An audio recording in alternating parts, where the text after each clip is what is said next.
Commence primary ignition.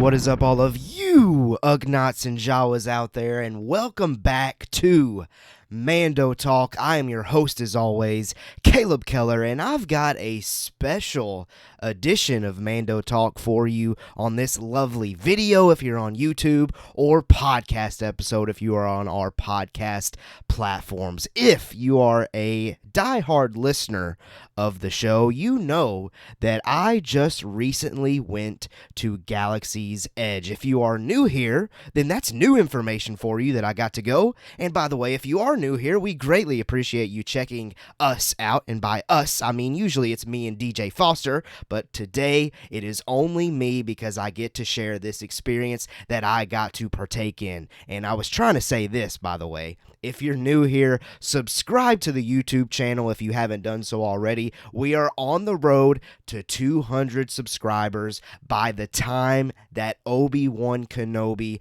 premieres, which, while I was gone, while I was off planet to Batuu, we got a new premiere date, and we'll discuss that premiere date and other news pieces Thursday at 6 p.m. Central live on the YouTube channel. And of course, that live stream will become our podcast episode the following morning. So all good things coming here at Mando Talk, but let's get all of that out of the way. We've gotten it all out of the way, and now it's time for me to share my experience at Galaxy's Edge. Now, while I was away, I was gone to Disney World in Orlando, Florida for a solid week, and when we went to Hollywood Studios, which is where Galaxy's Edge is located, I would just make notes in my phone's notes here, and I'm literally going to, just to make sure that I hit everything that I wanted to report to you guys, I'm going to be reading from the notes that I created. That way I know for sure I don't miss anything. So a little bit different than what I usually do. I usually go kind of off the cuff. I hate to, those of you on YouTube, you just see me kind of visually reading something. I like to, be eye to eye with the camera most times, but I got to make sure that I report to you guys everything that you need to know from the Outer Rim, the planet of Batuu. So let's go ahead and do this thing. And by the way, podcast listeners, I will say this. I am going to be sharing some pictures, photos, and maybe a special surprise of something that I got at Galaxy's Edge on YouTube. Like, I'm going to have those visual representations on that video. So if you're not able to check out the video on YouTube, obviously keep listening on podcast. But if you are able to see it on YouTube, that's the best way to see it. So, okay, let's get into this thing. Let me start to explain to you my experience at Galaxy's Edge. The first thing that we got to do was we got to go to Rise of the Resistance, our first ride, our first experience with Rise of the Resistance. That's right, our first. We'll get to how many times I got to do it. We woke up at 6:10 in the morning to be at Hollywood Studios at park opening. We were dedicated. We wanted to make sure that we were not going to miss this thing and that we were going to be able to catch a ride on Rise of the Resistance. And we were there so early that we were the second group in our line of people to get in the park. And at park opening, I kid you not, the fastest that I ever speed walked all the way back to that ride, Rise of the Resistance, making a point to go to Batuu on the side where Rise of the Resistance is located, and not necessarily the scenic atmospheric route through Toy Story Land. I tweeted out before I went to Galaxy's Edge, like pointers, hints, tips, and things for people to let me know of. I heard a lot of people say go through Toy Story Land because that's the most immersive and that's the way it was designed to be. But since we went to Galaxy's Edge on a mission to get on Rise of the Resistance and make sure that we got that ride in before it got crazy and before potentially the ride broke down, I wanted to avoid that at first and just go in on that side, so I didn't necessarily take in the Falcon and take in the Batuu scene and everything like that, and I just went straight to line. So I guess that was kind of, I mean, a negative in a sense that I didn't get to just take it all in. It was more so just a rush to make sure that we got on Rise of the Resistance, but it was well worth it. I guarantee you it was well worth it. Okay, so we were there so early that we were able to walk straight onto the ride and make it to the first launch of the entire day. The entire day, we were the first group on Rise of the Resistance. We had a front row seat to see Rey, BB-8, and Poe informing us of our mission. We rush into a transport where we are caught by the First Order. We are captured from the transport and removed onto a First Order Star Destroyer with a fleet of stormtroopers and Imperial officers instructing us where to go. The Imperial officers put us in a holding cell where Kylo Ren and General Hux threaten to share where the secret, or threaten us to make sure that we share where the secret Resistance base is. Of course, the Resistance ends up showing up to save us from the cell. Our group gets a front row seat, and by our group, meaning me, my wife, my mother-in-law, and my sister-in-law, we had a front row seat on the shuttle. And this is based on Imperial officers giving us an assigned color. While you go into the Star Destroyer, they give you a color, and that assigned color is the row that you get in on the little shuttle that your group is assigned to. And the color that we got, luckily, was the front row. And the ride begins moving from room to room as we escape the First Order's grip. We have had stormtroopers firing at us, going under AT-ATs. That was awesome. And an AT-AT firing at us. We got to see a viewing of a fleet battle in space, which was really cool, and Kylo Ren chasing us through the halls, which was by far one of the best parts. The shuttle ends up making it to an escape pod. Finn is kind of leading us the way throughout the Star Destroyer halls. And this is the surprising moment. I didn't know that this was going to happen. We were very surprised by dropping from this escape pod, and it was very believable. It felt like we were actually traveling through space, and we safely arrived back to Batuu. That's kind of the walkthrough of what Rise of the Resistance is like. Those of you that have done it before, you know it all too well, and those of you that haven't been able to do it before, I guarantee you, me just giving you that description isn't enough. If you're a Star Wars fan, you have got to experience this thing, but that ride first experience was absolutely incredible. Okay, so that was the first experience that I had at Galaxy's Edge, was actually getting to do the thing that so many people have gotten to be able to do, but so many more people probably want to do. So that was really, really, really awesome. So the next thing that we decided to do, I think this was kind of later in the day, we decided to actually walk through the park. And while we were walking through the park, we did make a point to actually enter through Toy Story Land, and you get to hear that Galaxy's Edge score with the sound of like Star Wars critters chirping. And it was just immaculate, honestly. Like, it's incredible. The tweets and the things that you guys reached out to me on Twitter giving me hints for, going through Toy Story Land is 1,000% on the money. That's the experience that you really want to take in if you're trying to take all of Batuu in its glory.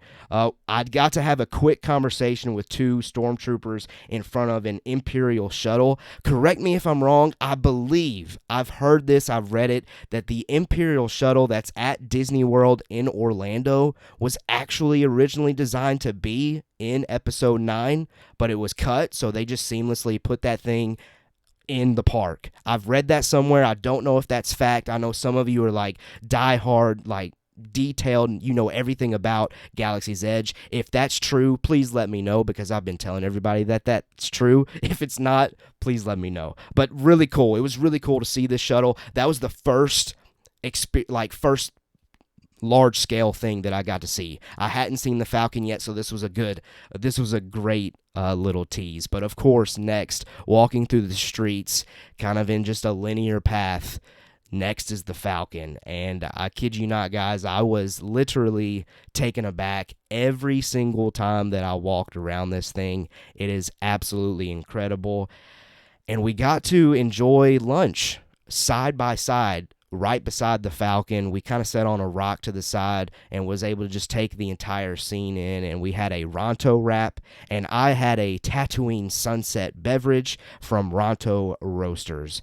And it was great. Honestly, out of the entire experience, like we went to Magic Kingdom, we went to Animal Kingdom, Epcot, all of it. I know I'm a little biased, but that Ronto wrap may have been my favorite meal the entire week. Obviously, Star Wars biased here, but hey, it was awesome. It was absolutely awesome. Okay, so the next thing that I got to do in Galaxy's Edge was the wife and I went to the Toydarian Toy Maker, and we bought an Ahsoka Tano and Jar Jar Binks plush toy that are absolutely awesome. They're cute. They're perfect. I'm sure that they will be passed on to future kids, Lord willing. They're awesome. We love them. Maddie, my wife, picked out Jar Jar, and I picked out Ahsoka. So, hey, props to Maddie for picking out Jar Jar, honestly. Like, a lot of people probably wouldn't pick Jar Jar, but admittedly, that was probably going to be my second choice after Ahsoka, so I'm really glad that she rolled with that one. Okay,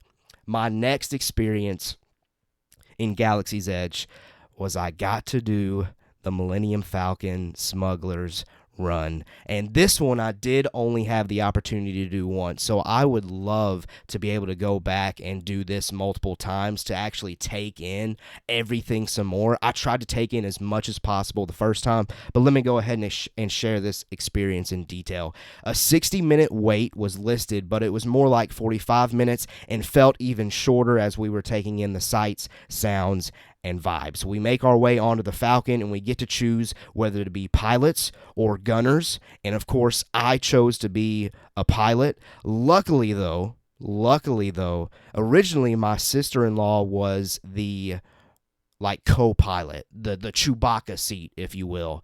But I remember being told that you want to be in that seat because you get to punch the Falcon into hyperspace. And so we kind of had a conversation, a short little conversation before we actually got into the cockpit of the Falcon. And my sister-in-law allowed me to be the co-pilot because I had always talked about how I would love to be able to pull down on that lever and shoot us off into hyperspace. And luckily we made that switch because that is fact. Like, if you want to jump the Falcon into hyperspace, you want to be in the Chewbacca seat, not necessarily the Han Solo seat, which was awesome though because I got to do my Chewbacca roar while we were doing the thing, so it was incredible. It was great.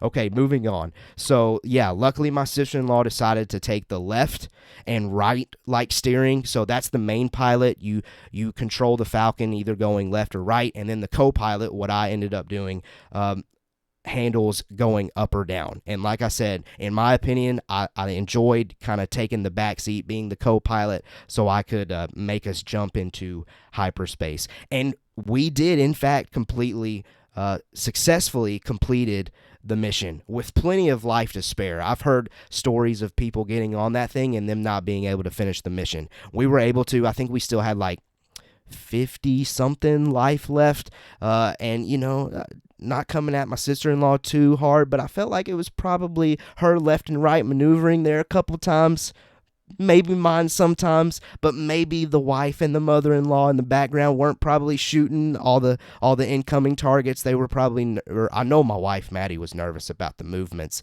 So who knows? I don't know. It wasn't me though, right? It wasn't me. Couldn't have been me. I was one with the Force. There was no way that I was going to let us not be able to finish that mission, but it was great. I tried to throw in some lines, like I said, the Chewbacca roar, to really try to immerse myself as far as being part of the story. So it was great. I really wish I could go and do that again, and maybe one day I'll be able to, because I feel like one thing that I missed out on was taking in everything just more.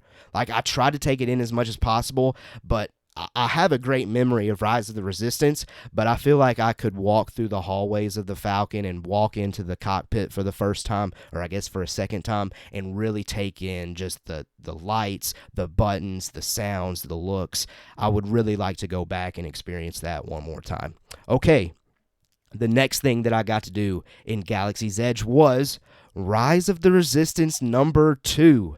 The park was close to closing, and Rise of the Resistance had a 60-minute wait, and we were like, look, that's not that long compared to what it's been the entire day. It's usually like 120, 130, at least the week that we were there.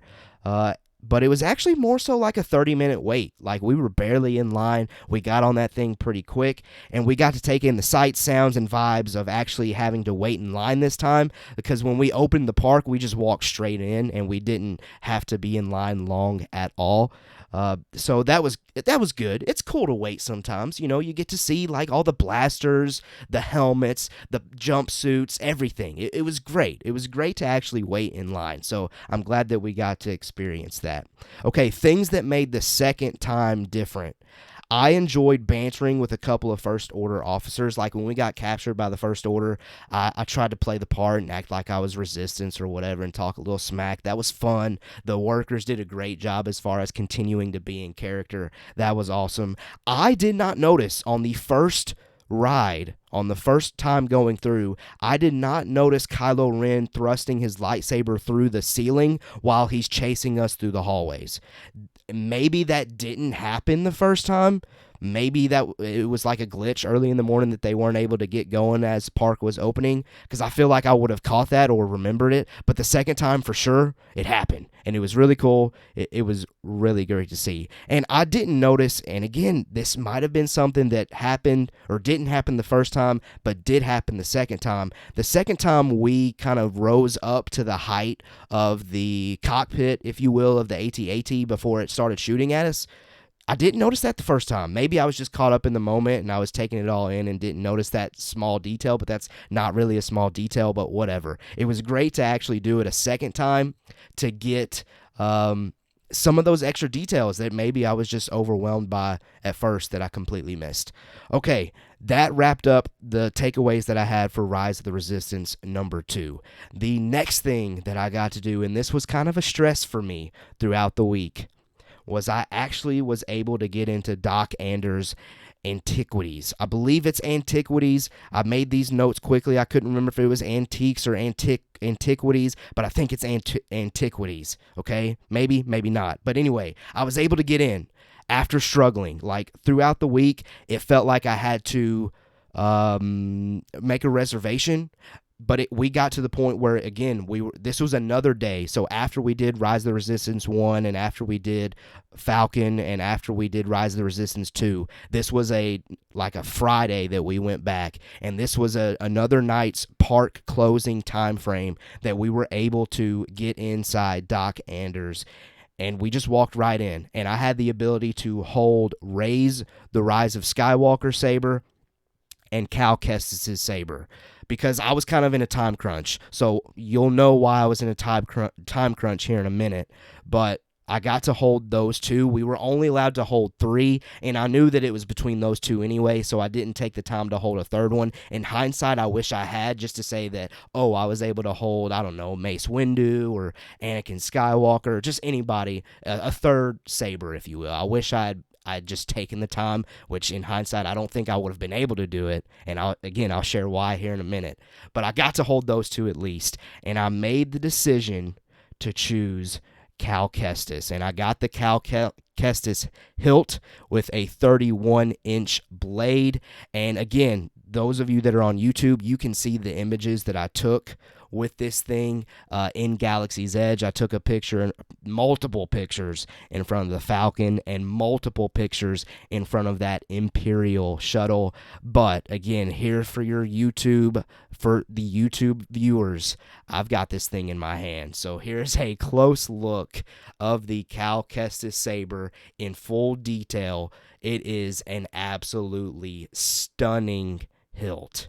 It is absolutely stunning. I currently don't have the blade inside of it, but I tell you what, I will do that here in a second. I love the details that are in this saber. It is unreal, and I kid you not that this thing is a solid 5 pounds at the minimum. I was kind of concerned trying to get this thing through the airport when we tried to come back home, because this technically is definitely longer than 7 inches and could definitely be considered as a club. It is that heavy.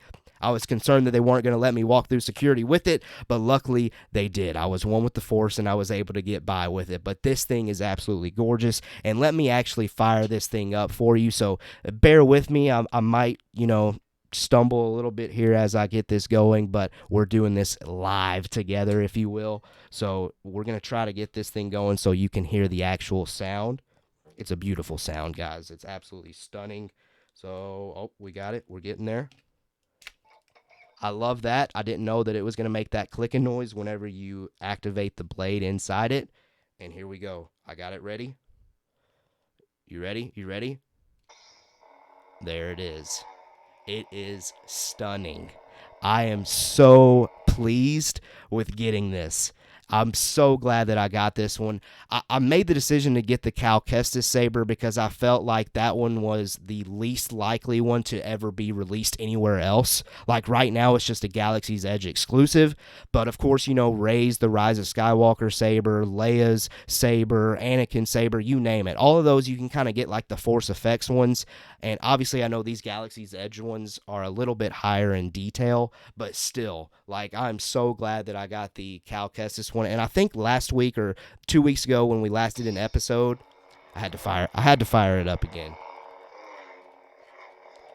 I think last time that we did an episode, I said that I wanted to get the Cal Kestis one, and I stuck to it. So I'm really glad that I stuck to it. It's an absolutely stunning lightsaber hilt, and I can't wait to just show this thing off some more. But anyway, back to sharing my experience. I had to let you guys know about the details and everything with that thing. If you're ever able to go to Galaxy's Edge, go to Doc Anders and hold whatever top 3 lightsabers you want. Me, I was only able to do 2 because I was in a time crunch, but hold whatever 3 you want to do because you won't regret it. And here's why. Here is why I was not able to hold a 3rd one, because guess what, folks? We got to ride Rise of the Resistance a 3rd time. It was 9 o'clock, which is when park closes at Galaxy's Edge, and I was in Doc Anders. Like, I didn't think that I was going to be able to get on Rise of the Resistance because technically they're not supposed to let people go onto the ride after park closes. But while I was securing that Cal Kestis saber, my mother-in-law and my sister-in-law were in line for Rise of the Resistance, and as soon as we got the saber, we rushed over. Me and my wife was with me, we rushed over to the Rise of the Resistance line. One of the workers was like, no, you can't go in there, but then we explained to them that we got to meet back up with our family, and he was like, okay, FaceTime them real quick, verify that they're actually in line. And so we FaceTimed them real quick, and they were literally on deck to go in the transport to start the Rise of the Resistance mission. And we FaceTimed them, we walked through the lightning lane, and we were right there. So a 3rd time, I consider myself extremely lucky to be able to say that. For a 3rd time, I was able to ride Rise of the Resistance. And we did have an opportunity to ride Rise of the Resistance the next day, but we decided, you know what, 3 is enough. If we did it a 4th time, it might not seem as special. Star Wars is all about trilogies. We did Rise of the Resistance as a trilogy. We got to do it 3 times. That was the perfect number. We capped it there, but I got this shot again. I'm sorry, podcast listeners, but I got the image up on YouTube. I was able to get this shot with the stormtroopers there on that ride for Rise of the Resistance. So it was well worth it. So glad that I was able to do it for a 3rd and final time. And after, okay, this night gets even better. After we got off Rise of the Resistance, my sister-in-law surprised me with a Oga's Cantina reservation after park close. So at 9:45, well at 45 minutes after park is closed, we had a reservation in Oga's where we were able to indulge in, let's see what they were called, Jabba Juice and Hyperdrive Punch It. Those were the beverages of choice amongst our party. non-alcoholic. We didn't get into the alcoholic beverages. We went strictly with the non-alcoholic selection. Jamba Juice and Hyperdrive Punch It, really cool. A really cool vibe, really cool atmosphere. Again, I would love to go back and spend some more time there, but we kind of had to rush out of there as well because the Skyliner to get back to our resort, we had to be there by a certain time, like 10:30. So we were able to be in there for like 30 minutes. So don't get me wrong, I was able to take it all in, but come on. I want to be in there for hours and hours. I don't think they let you be in there for hours and hours, though. I think they actually do give you a time limit as far as you being allowed to be in Oga's Cantina, but it was great. And to top it all off, I wanted to say this. DJ Rex brings the heat. Great, phenomenal droid. I kind of forgot that droid's name. I had to ask a worker in there who I was just like, look, who's the DJ? He's bringing the fire tonight. And he went with it, and he was like, it's DJ Rex. He's known throughout the galaxy. It was great. It was absolutely great. But to top this all off, what this allowed us to do, as far as in going to Oga's Cantina after park close at 9:45, it allowed us to walk around Galaxy's Edge completely closed. Like no one else was there. It was just the people that were in Oga's Cantina or the people that were leaving Oga's Cantina and going back to wherever they came from. So when we left Oga's Cantina, I kid you not, we were the only people that were walking through Galaxy's Edge. So that's when we kind of got those images of me with the lightsaber. We also had some images of me with the lightsaber before we got into Oga's Cantina. So it was a vibe. I kid you not, it was a vibe. It was great. I loved it. Okay, so that wraps up day 2 in Galaxy's Edge. And I feel like I haven't depicted that correctly. So just let me real quickly recap. Rise of the Resistance number 1 was day 1 in Galaxy's Edge. Walking through the park and getting the toys, Ahsoka Tano and Jar Jar Binks toys, was also day 1. And then doing the Smuggler's Run was also day 1. And Rise of the Resistance number 2 was also day 1. So that is a loaded day. A loaded day at Star Wars Galaxy's Edge. Doc Anders Antiquities, Rise of the Resistance number 3, and Oga's Cantina was all day 2. So we went there. We went to Galaxy's Edge kind of afternoon. Our second day of Galaxy's Edge, it was kind of toward the afternoon and late into the night because we had that reservation at Oga's Cantina. So that's 2 total days at Galaxy's Edge. And finally, we had a third and final day. We had 3 days in Hollywood Studios of our entire week stay at Disney World. And our third day was really just kind of a last visit and taking in all of the vibes one more time. And what we did was we saved trying blue and green milk for the last time on that last day, day number 3 in Galaxy's Edge. And for an extra treat, sidebar, if you've been there, you may have tried this. If not, if you haven't been there, try it when you go. I asked for an extra cup. I asked for an extra cup when we got the blue and the green milk to mix the two.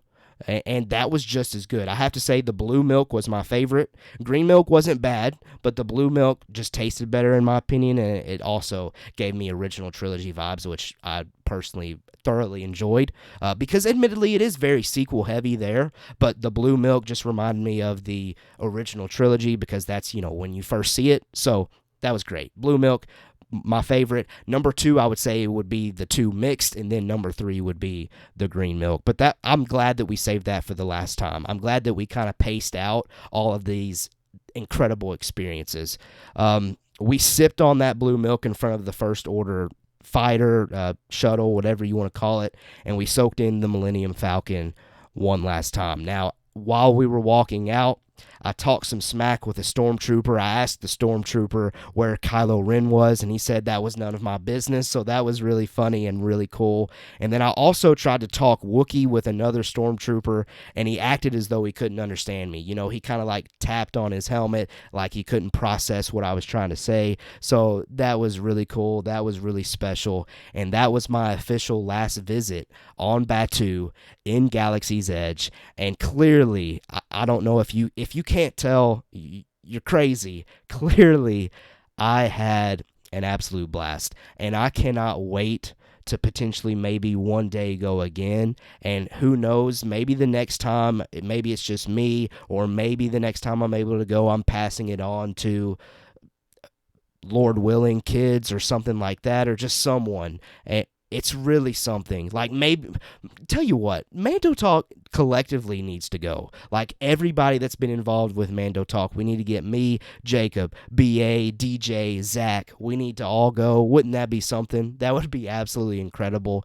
I would love to do it. But listen, that was my experience at Star Wars Galaxy's Edge. If you have an experience, you let me know in the comments, in Discord, wherever. I would love to hear your experience at this place. Tell me some things that I missed out on. Tell me some things that you feel like I really got lucky with. Just give me some feedback. Like, did I do this trip right? Did I miss out? Just let me know. I know there's people out there that know way more about Galaxy's Edge than I ever could. So feel free, jump in the comments, give me a shout, wherever, whenever, Twitter, Facebook, Instagram, TikTok, at Mando Talk. Like I mentioned already, Discord link is in the description. And then again, if you're on YouTube, just drop it in the comments. I would love to hear from you. But that was my experience at Star Wars Galaxy's Edge. Can't wait to share some more info. If you bring some questions, tell you what I can do is address them on Thursday's live stream at 6 p.m. Central, and I'll see you there. And until next time, as always, hold up. Again, if you like what you see, if you like what you hear, subscribe.